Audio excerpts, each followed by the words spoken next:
আসসালামু আলাইকুম প্রিয় দর্শক, আশা করি ভালো আছেন। নবম পে স্কেল 1 জুলাই থেকে কার্যকর হচ্ছে, এটা নিয়ে আর কোনো দ্বিমত নেই। তবে বিষয়টা হলো একটা জায়গায় কিন্তু এখনো আটকে গেছে।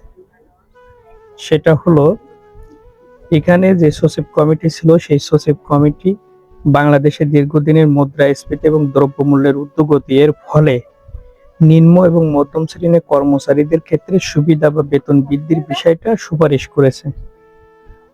এটা এক প্রকার চূড়ান্ত হয়ে এই সুপারিশটা তারা করেছে নিম্ন এবং মধ্যম শ্রেণীর কর্মচারীদের জন্য, এবং যে বেতন বৈষম্য আছে প্রথম শ্রেণী এবং দ্বিতীয় শ্রেণীর সাথে, তৃতীয় এবং চতুর্থ শ্রেণী, এটাকে কিছুটা হলেও সমন্বয় করার জন্য তারা কথা বলেছেন বা সুপারিশ আকারে পেশ করেছেন।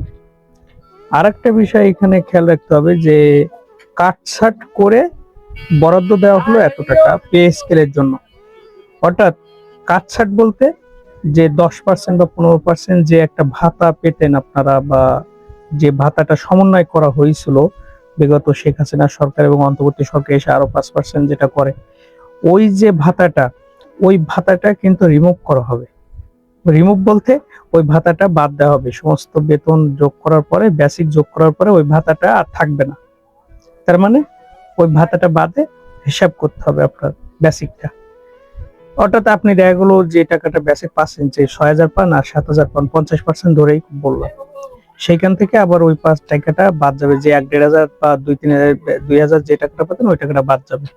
এটা হিসাব করে কিন্তু বরাদ্দ রাখা হয়েছে 30 থেকে 35,000 কোটি টাকা অলরেডি পে স্কেলের জন্য বরাদ্দ রাখা হয়েছে। এখন বিষয় হলো এই বরাদ্দ রাখা হয়েছে এটা কিভাবে আমরা জানলাম, তাই তো? আপনারাও জানেন, পত্রিকাগুলো দেখলে আপনারা বুঝতে পারবেন। মেইন স্ট্রিম পত্রিকা, যুগান্তর, নয় দিগান্ত, সব পত্রিকা, আমার দেশ, প্রথম আলো, সব পত্রিকায় কিন্তু এগুলো চলে আসছে যে এই টাকাটা বরাদ্দ দেওয়া হলো পে স্কেলের জন্য। এবং বিভিন্ন গণমাধ্যমে, সোশ্যাল মাধ্যমে আপনারা অলরেডি শুনতেছেন যে পে স্কেল 1 তারিখ থেকে কার্যকর হবে। স্বয়ং প্রধানমন্ত্রী এবং অর্থমন্ত্রী তারাই ঘোষণা করছে কিন্তু এগুলো পে স্কেল কার্যকর করা হবে।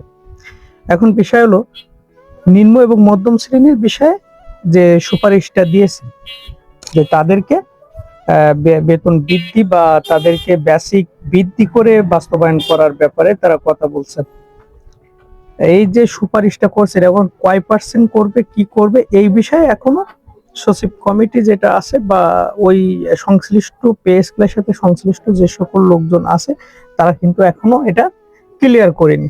যেহেতু ক্লিয়ার করেনি, সেক্ষেত্রে এটা নিশ্চিত হয়ে বলা যাচ্ছে না। তবে একটা বিষয় বোঝা যাচ্ছে যে হয়তো হয়তো যেটা আমি অনুমান করতেছি যে বেসিক 50% থেকে বাড়িয়ে 60 থেকে 70-80% এরকম করার চিন্তা ভাবনা আছে তৃতীয় এবং চতুর্থ শ্রেণীর কর্মচারীদের ক্ষেত্রে।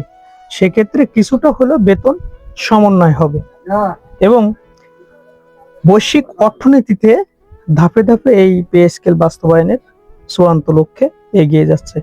এখন দোয়া করতে হবে, চাইতে হবে, আল্লাহর কাছে দোয়া করতে হবে যেন 1 তারিখ থেকে এটা কার্যকর হয় এবং আগামী জুনে এটা ঘোষণা হয়।